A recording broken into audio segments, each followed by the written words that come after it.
The words hit me like a sledgehammer to the chest. My grandson, Ethan, all of 10 years old with those innocent blue eyes that reminded me so much of my late wife, Martha, stood in my bedroom doorway clutching his stuffed dinosaur. His Spider-Man pajamas seemed too bright against the muted beige walls of what my son and daughter-in-law called my space in their house. "Grandpa, Mom and Dad said they're sending you to a nursing home and taking your money." I felt my heart skip several beats, then rage bubbled up inside me like molten lava ready to erupt. But looking at Ethan's worried face, his lower lip trembling slightly, I forced a smile. Kids shouldn't be burdened with adult problems, especially not ones involving their parents' betrayal of their grandfather. "Is that right?" I kept my voice steady, patting the edge of my bed. "Come here, buddy." Ethan shuffled over, his dinosaur, Rex, he called it, dragging on the floor beside him. He climbed up on the bed, his little body tense with worry. I could feel him trembling slightly. "When did you hear this?" I asked, keeping my tone casual, as if we were discussing tomorrow's weather. "Last night I got up to get water and they were in the kitchen." His voice dropped to a whisper.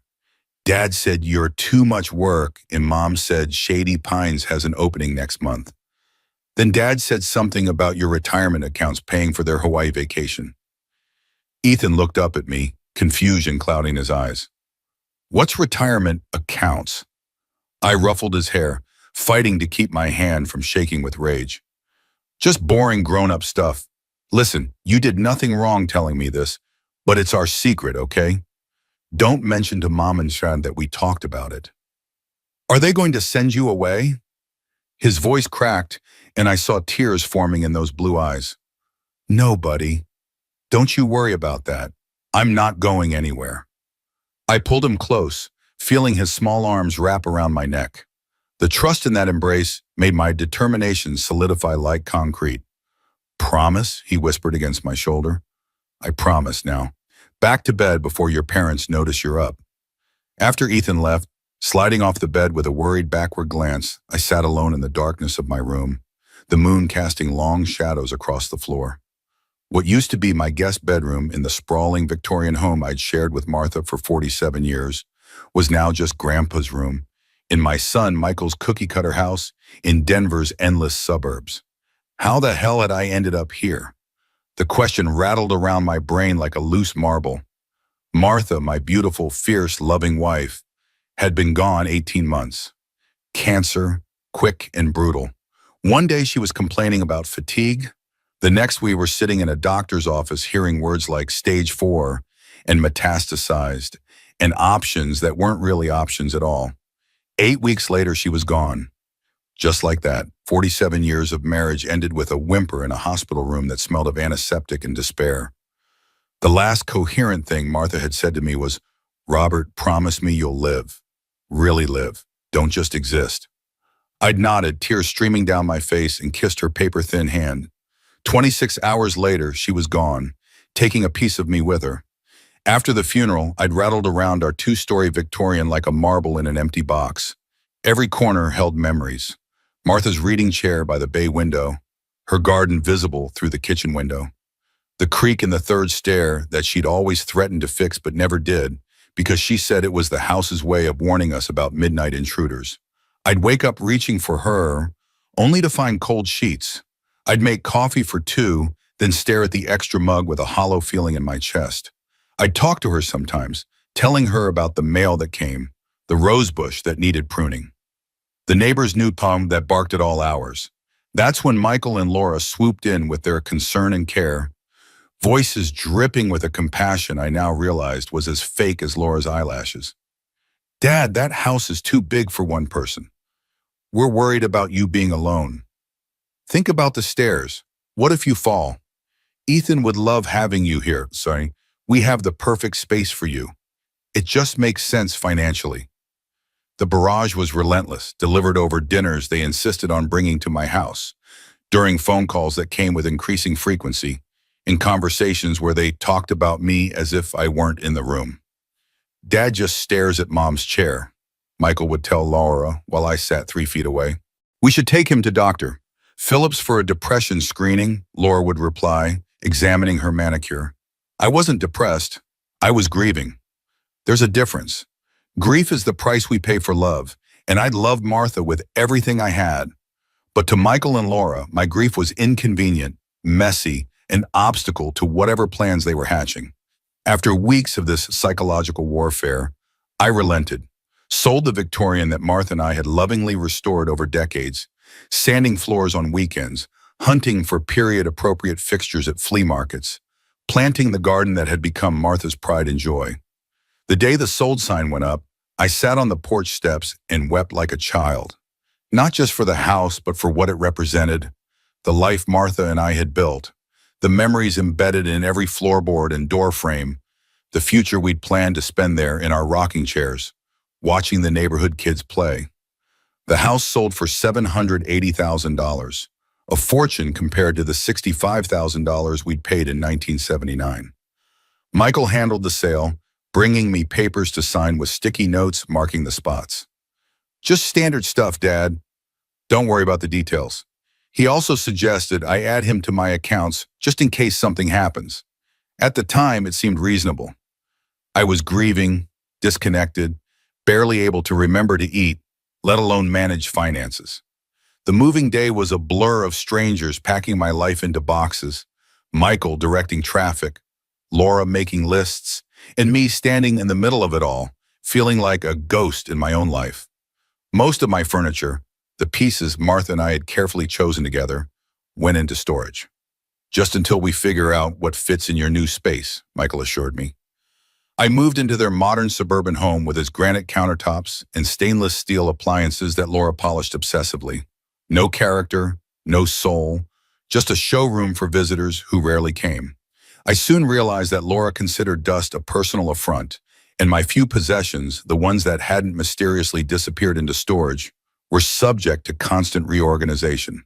I just thought this would look better over here, she'd say, moving Martha's antique lamp to an inconspicuous corner. I organized your closet, she'd announce, and I'd discover my clothes arranged by color, my comfortable old sweaters, nowhere to be found. The perfect space turned out to be a bedroom the size of my former walk-in closet with a bathroom down the hall that I shared with Ethan. Most of my belongings went into storage. Temporarily, Michael said. That was 16 months ago. I slowly realized I'd become an unpaid live-in nanny and ATM. My day started with getting Ethan ready for school while Michael and Laura slept in. Then came the endless list of chores, laundry, dishes, vacuuming. Just to help out, Laura said with her plastic smile. Every week there was some new expense. Ethan's private school tuition increased. The roof needed repairs. Laura's SUV needed replacement. Somehow my money was the solution. Dad, can you chip in for Ethan's summer camp? It's only $5,000. Dad, we need to replace the deck. I know a guy who can do it for $20,000. Dad, Laura's car is making that noise again. We found the perfect replacement, only $65,000. Each time I'd protest weekly, and each time Michael would remind me of all they were doing for me, how I'd have been lost in that big old house, how they'd rescued me from my solitude. The first time I firmly said no to a family vacation to Bali that would have cost $25,000, Michael's mask slipped. Jesus, Dad, it's not like you need the money. You're living here for free, eating our food, using our electricity. The least you could do is contribute to family expenses. Michael, I pay for groceries. I give you money for utilities. I watch Ethan every day. And it's not your food. I buy it. He'd stormed out, slamming the door like a teenager. Later, I discovered $15,000 missing from my checking account. When I confronted him, he claimed it was a misunderstanding with an automatic transfer he'd set up for my convenience. I should have left then. I should have seen the writing on the wall. But where would I go? My house was sold, my furniture in storage, my life dismantled. And there was Ethan, sweet, sensitive Ethan, who'd curl up beside me while I read him stories, who'd bring me drawings of the two of us holding hands, who'd whisper, "I love you, Grandpa," as I tucked him in at night. So I stayed. I watched as my bank accounts dwindled. I listened as Michael and Laura made veiled comments about my memory lapses whenever I questioned a transaction. I endured Laura's theatrical sighs when I didn't clean the bathroom to her specifications. I swallowed my pride when Michael explained simple concepts to me as if I were a child, not a man who'd run a successful architectural firm for 40 years. But tonight changed everything. I waited until 3 a.m. when the house was silent except for Michael's distant snoring. I pulled out my old flip phone, the one Michael and Laura mocked as outdated, but I kept because Martha had programmed her number into it. Now I was grateful they thought it too primitive to monitor.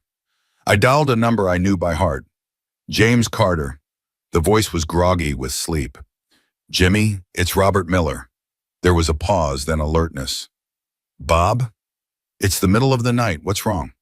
I need to see you today. It's an emergency. James had been my attorney for 30 years, but more importantly, he'd been my friend since college.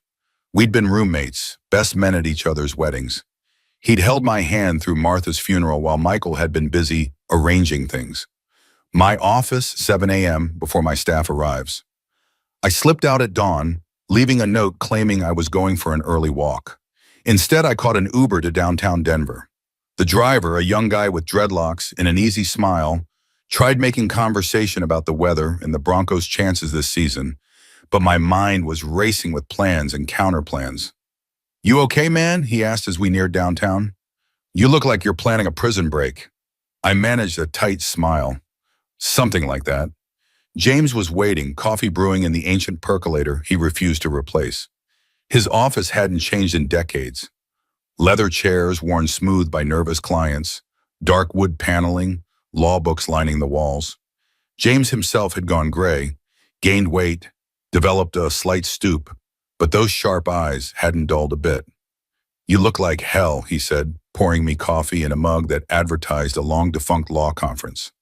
My son is planning to dump me in a nursing home and steal what's left of my money.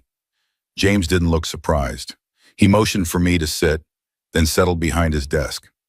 Tell me everything. For the next hour, I laid it all out. The manipulation to sell my house, the gradual draining of my accounts, the isolation from friends, the veiled comments about my declining abilities whenever I objected to anything, the overheard conversation relayed by Ethan. James took notes, occasionally asking questions. When I finished, he leaned back in his chair, the leather creaking in protest.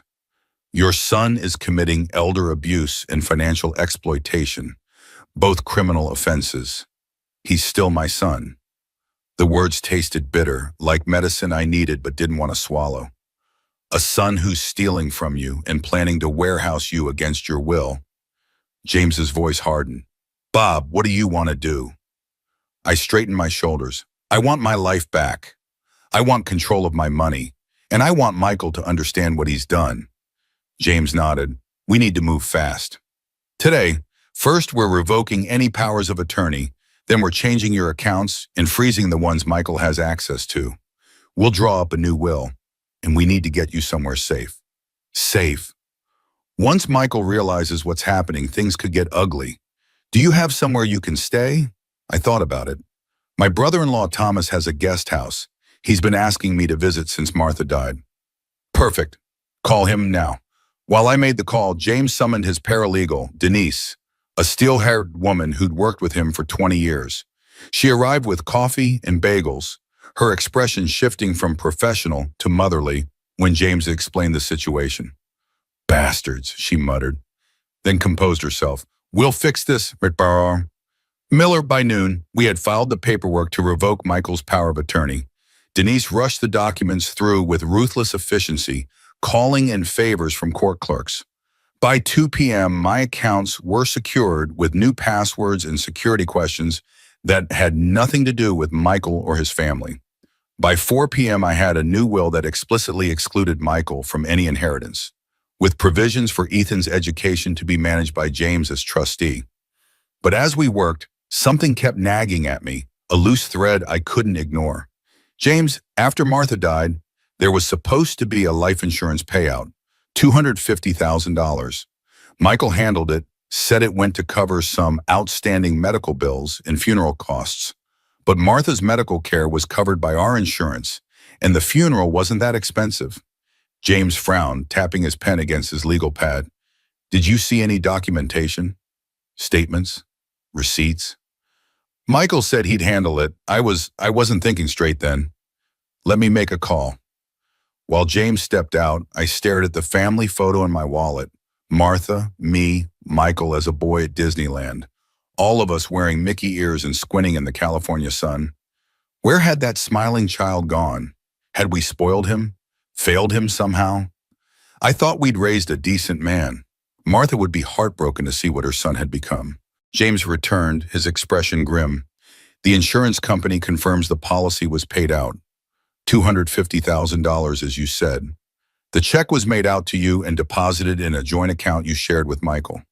From there, it was transferred to an account solely in Michael's name 3 days after Martha's funeral. The betrayal felt physical, like a knife between my ribs. He stole it. While I was grieving his mother, he stole from both of us.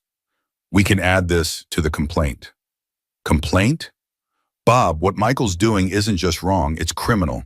Financial exploitation of an elder. Theft. Possibly fraud if he forged documents.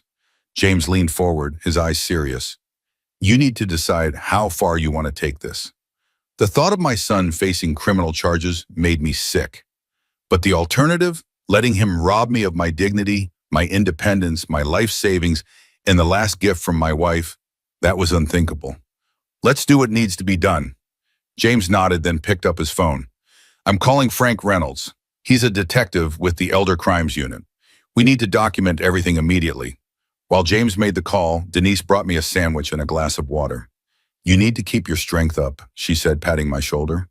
This is going to be a marathon, not a sprint. Detective Reynolds arrived an hour later, a stocky man with a salt and pepper crew cut and eyes that had seen too much. He interviewed me thoroughly in recording every detail of Michael's financial manipulations. He examined the bank statements James had printed, the power of attorney documents, the insurance paperwork. Mr. Miller, I've been investigating elder abuse for 15 years, Reynolds has said. This is a textbook case. Your son has systematically exploited you, isolated you, and gaslighted you into thinking you're incapable of managing your own affairs. Gaslighted? The term was unfamiliar. Made you doubt your own perceptions, question your memory, your judgment. It's a common tactic in abusive relationships. I thought of all the times Michael had said, Dad, we talked about this when we hadn't, or you agreed to this last week when I'd done no such thing. The times Laura had moved my belongings, then acted concerned when I couldn't find them. The subtle but persistent undermining of my confidence. We have enough to make an arrest, Reynolds had said, but I recommend we build the case more thoroughly before moving forward. In the meantime, you need to get to safety. That evening, I returned to Michael's house. Laura was in the kitchen, chopping vegetables with mechanical precision, each carrot slice exactly the same thickness. Michael sat at the dining table with his laptop, frowning at the screen. Ethan was nowhere to be seen. Dad, where have you been?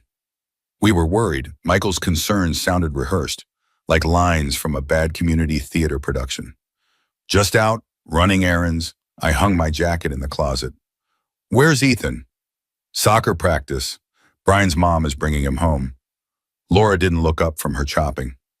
Michael closed his laptop. Dad, we need to talk. Here it comes, I thought. We sat in their sterile living room, me in an uncomfortable modern armchair that always hurt my back, them on the sofa, a united front. I noticed Laura was wearing new diamond earrings, probably purchased with my money. Dad, Michael began, Laura and I have been talking. We're concerned about you. Oh, I kept my face neutral. Years of poker games with my war buddies finally paying off. You've been forgetful lately. The stove incident last week. I made toast. You left the burner on. I was making tea and you called me away to fix your printer. Michael waved this away as if shooing a fly. And you've been confused about your medications. I've never been confused about my medications. My blood pressure pills, once a day, the same routine for 15 years. And you seem unhappy here, Laura chimed in, her voice dripping with artificial sympathy. We found a wonderful place. Shady Pines Assisted Living. It's like a resort. Activities, medical staff, people your own age. Michael nodded eagerly. We toured it yesterday. There's an opening next month. We can use your remaining funds to secure your spot. It's quite exclusive. I bet it is, I thought. Probably costs a fortune, my fortune.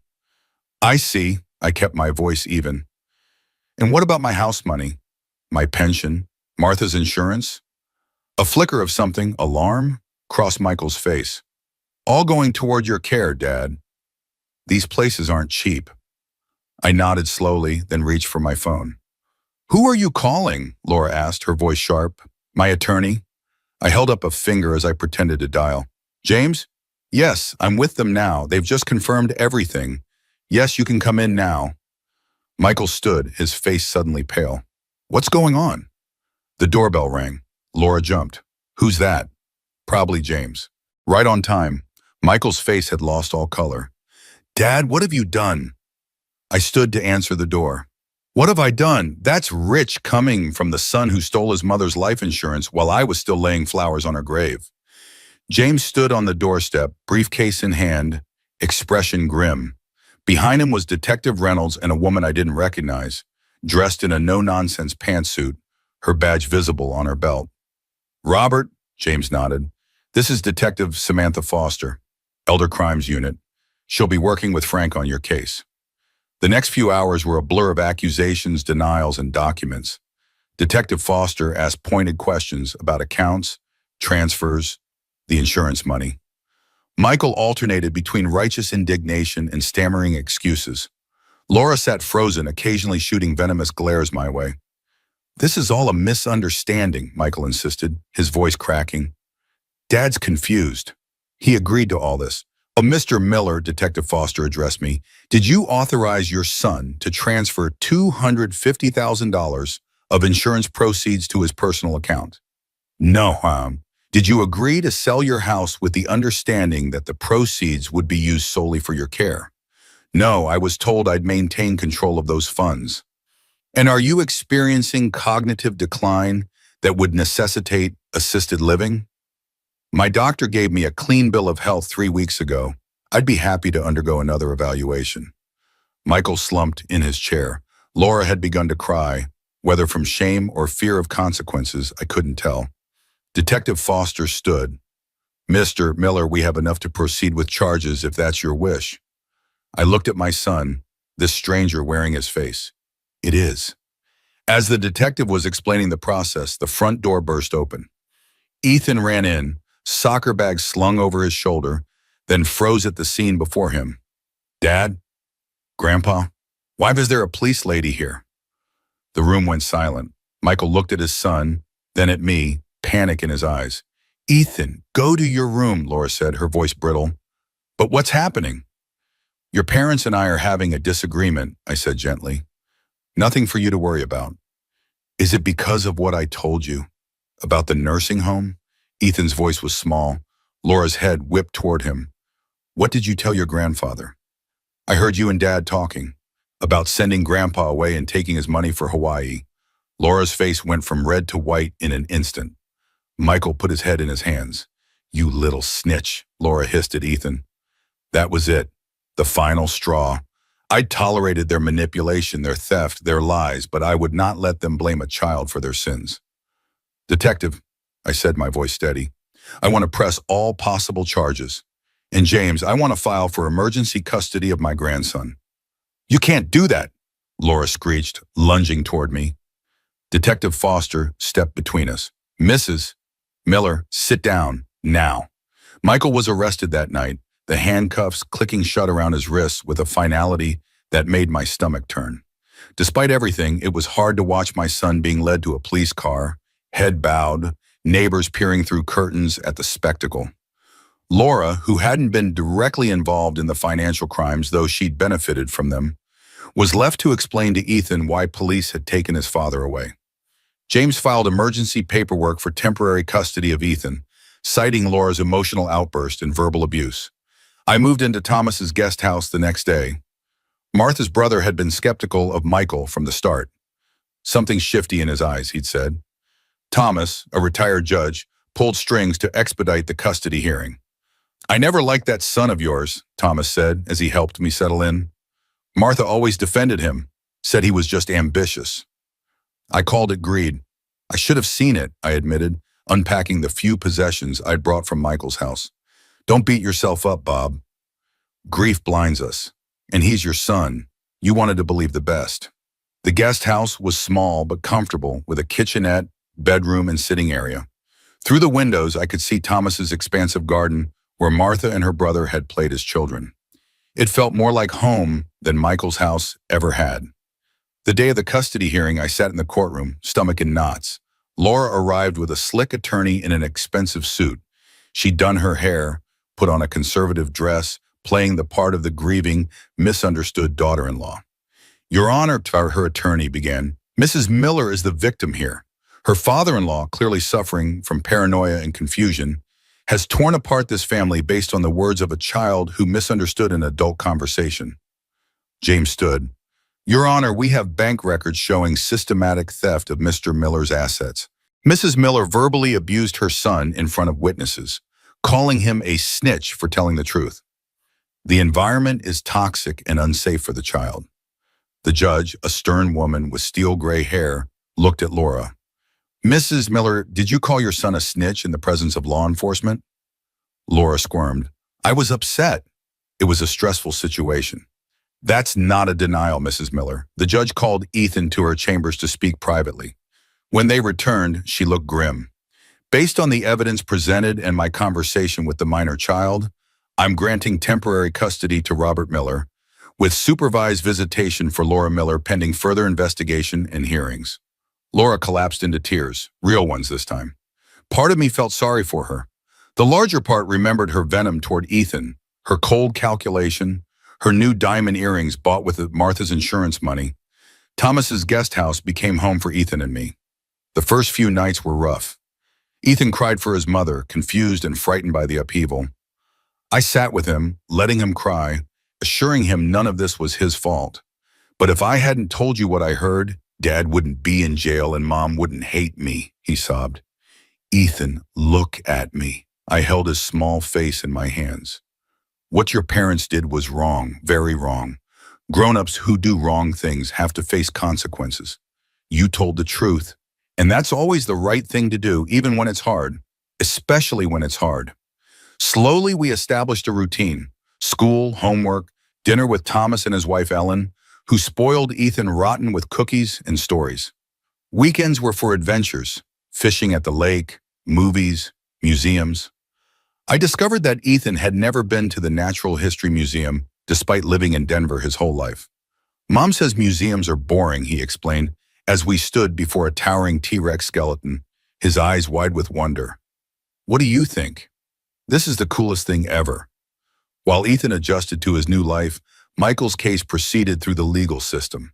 The evidence against him was overwhelming: forged signatures, unauthorized transfers, documented lies to the insurance company.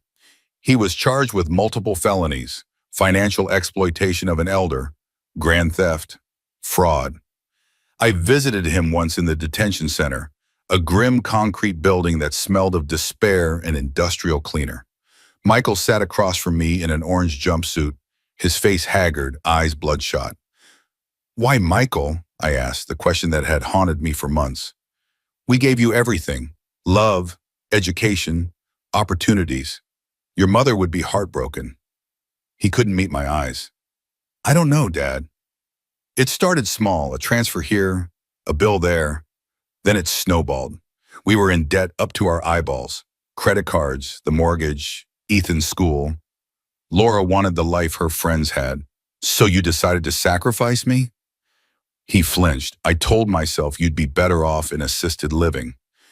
That we were helping you, but deep down I knew it was wrong. And your mother's insurance money? That was meant to take care of me after she was gone. Tears spilled down his cheeks. There's no excuse for that. None. I saw the check and something in me broke. All I could think was how we could finally get ahead. Ahead of what, Michael? Life isn't a competition. Your mother and I taught you better than this. I know. His voice was barely audible. I'm so sorry, Dad. I felt nothing but exhaustion. I don't know if I can ever forgive you. I understand. I wouldn't forgive me either. Laura's supervised visits with Ethan were tense at first. She brought expensive gifts, a new gaming system, designer clothes, promises of trips to Disneyland. When this is all over, Ethan was wary, clinging to me when she tried to hug him. He seems afraid of her, observed Miss Patel, the court-appointed supervisor.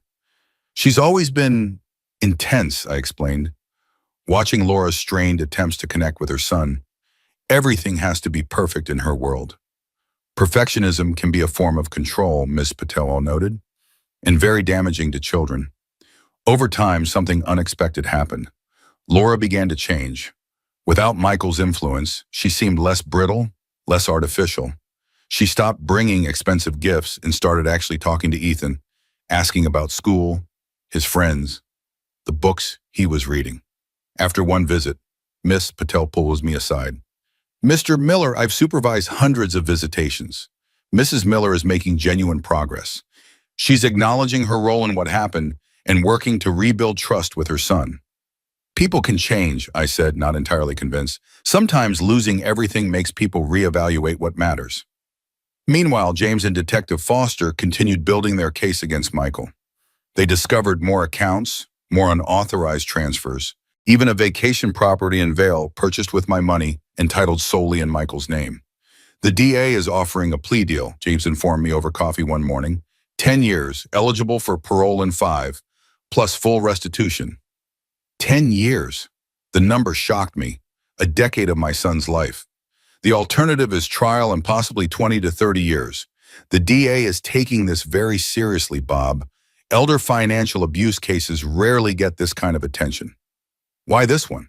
James hesitated. Because of who you are, frankly. A respected architect, community leader, friend of judges and politicians. And because of who Michael is, successful businessman, outwardly respectable.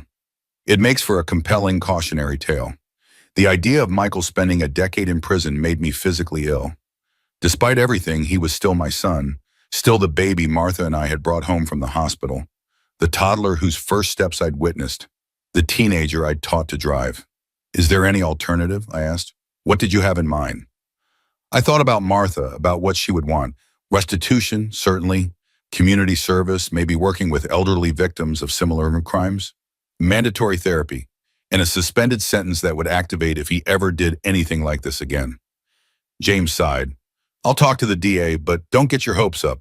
They see this as a slam dunk case, a chance to send a message. The negotiations dragged on for weeks.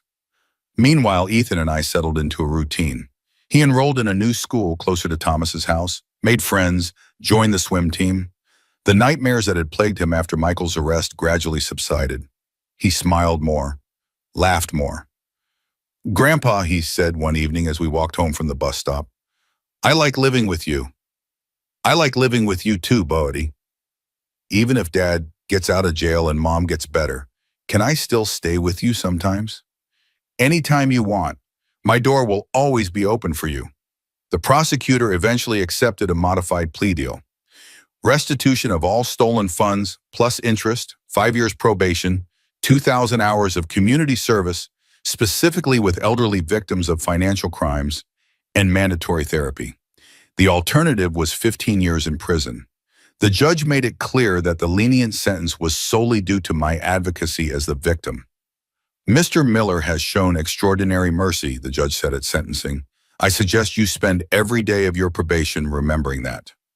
Michael looked at me across the courtroom, his eyes full of gratitude and shame.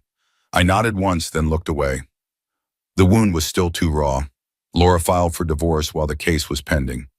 She called me one afternoon, her voice small and pleading. Robert, I want you to know I didn't know the extent of what Michael was doing. I thought the nursing home was actually for your benefit.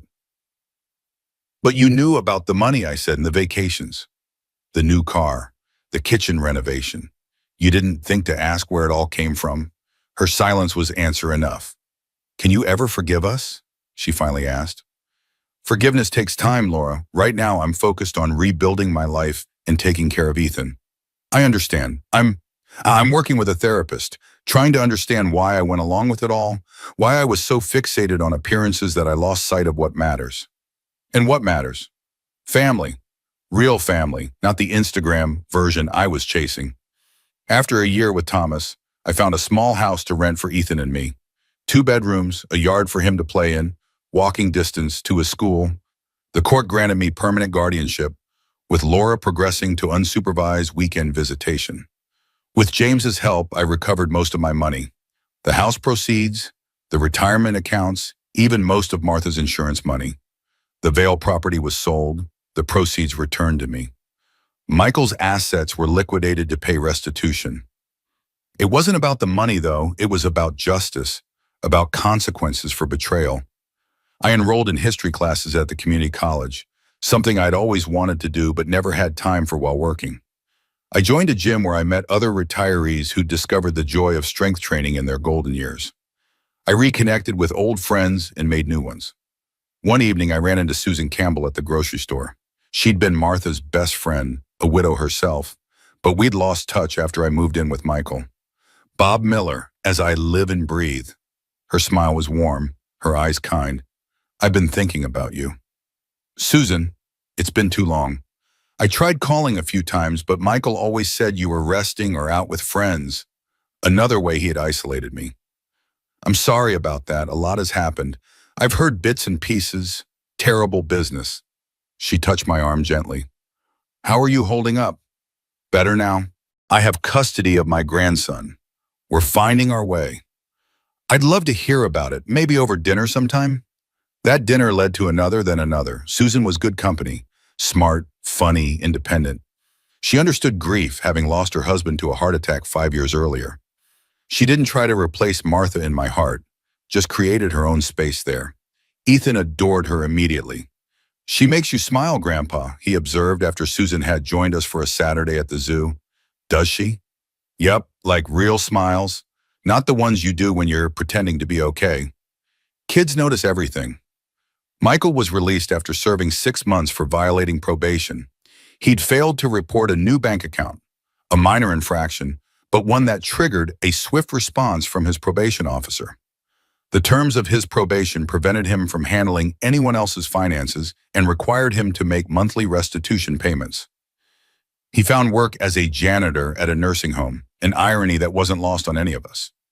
His first supervised visit with Ethan was awkward, both of them unsure what to say after so much time apart. But Ethan had read the letters Michael had sent from jail, dozens of them, in which Michael had explained his mistakes, taken responsibility, and expressed regret without making excuses. I'm not the father you deserve, he told Ethan during that visit, but I'm going to spend the rest of my life trying to become that person. Ethan, with the resilience of children, gave him a chance. Mom says you're different now. Are you? I'm trying to be. Every day, Laura's transformation was more complete.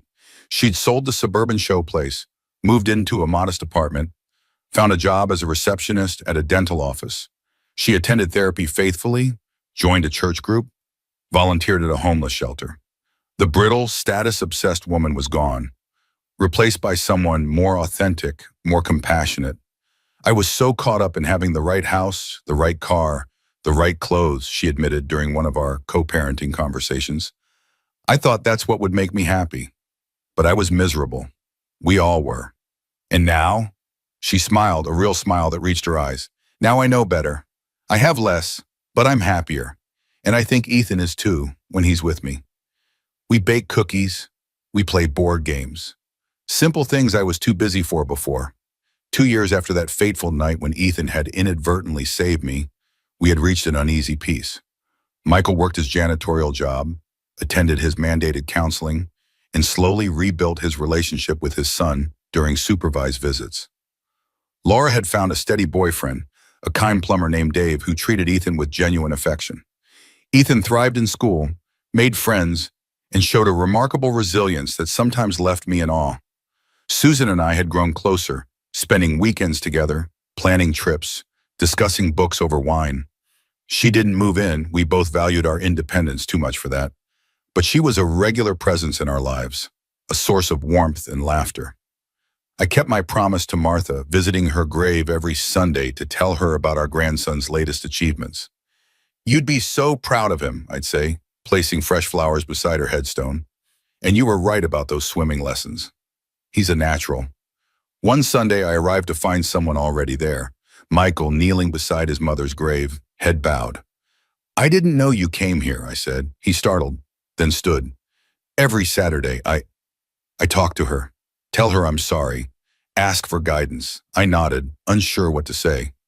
Dad, the nursing home where I work, they have an opening for an activities director. Someone to organize events, outings, game nights. My supervisor recommended me. That's good. The thing is, I've been talking with the residents there, listening to their stories. So many of them have been abandoned by their families or are victims of the same kind of exploitation I committed. He looked at Martha's headstone. I think Mom would want me to help them, to try to make amends not just to you, but to people like you. For the first time since Ethan had delivered those fateful words in my bedroom doorway, I felt a flicker of something like pride in my son. Your mother always believed in redemption, I said. Do you? I considered the question. I believe in actions, not words. You've made a start. Keep going. As we stood there, I realized something. The anger that had fueled me for so long had begun to fade, replaced by a cautious hope. Not forgiveness, not yet, but the possibility of it. A doorway cracked open just enough to let in a sliver of light. Michael, I said, Ethan has a swim meet next weekend. If you'd like to come, I can arrange it with your probation officer. His eyes widened. Really? He's doing the 50-meter freestyle. He's nervous about the turn. I was always good at turns. I remember. We stood in silence for a moment, the weight of the past and the uncertainty of the future hanging between us. Then Michael nodded toward the flowers in my hand. Mom always loved daisies. Yes, I said. She did. I placed my flowers beside his, a small gesture but significant. As we walked back to our separate cars, I thought about the journey of the past 2 years. I'd lost my wife, been betrayed by my son, nearly lost everything, and yet here I was, stronger than before. Not just surviving, but living, with my grandson beside me and the possibility of reconciliation before me. That evening, as Ethan and I sat on our porch swing with Susan, watching fireflies dance in the gathering dusk, I felt a sense of peace I hadn't experienced since before Martha's diagnosis. Life would continue to have its challenges, its betrayals and reconciliations, its losses and unexpected gifts. But I'd face the worst and come through it intact, even strengthened. You know what, Grandpa? Ethan said, interrupting my thoughts. I'm glad things turned out this way. You are? I was surprised. Even with everything that happened with your dad? He nodded, his expression serious beyond his years. You're happier now. Dad's getting better, Mom's nicer, and I get to live with you and eat ice cream for dinner sometimes. Susan laughed. Ice cream for dinner? Only on special occasions, I assured her, winking at Ethan. Like Tuesdays, Ethan added, grinning. As the first stars appeared overhead, I thought about Martha's last words to me. Live. Really live. Don't just exist. Hey, I said, standing up. Who wants ice cream? My treat. Ethan jumped up. Is it Tuesday? No, I said, taking Susan's hand, but it's special anyway. As we walked down the street, Ethan running ahead, Susan's hand warm in mine, I felt a surge of gratitude for this unexpected second chance. My son had betrayed me, but my grandson had saved me.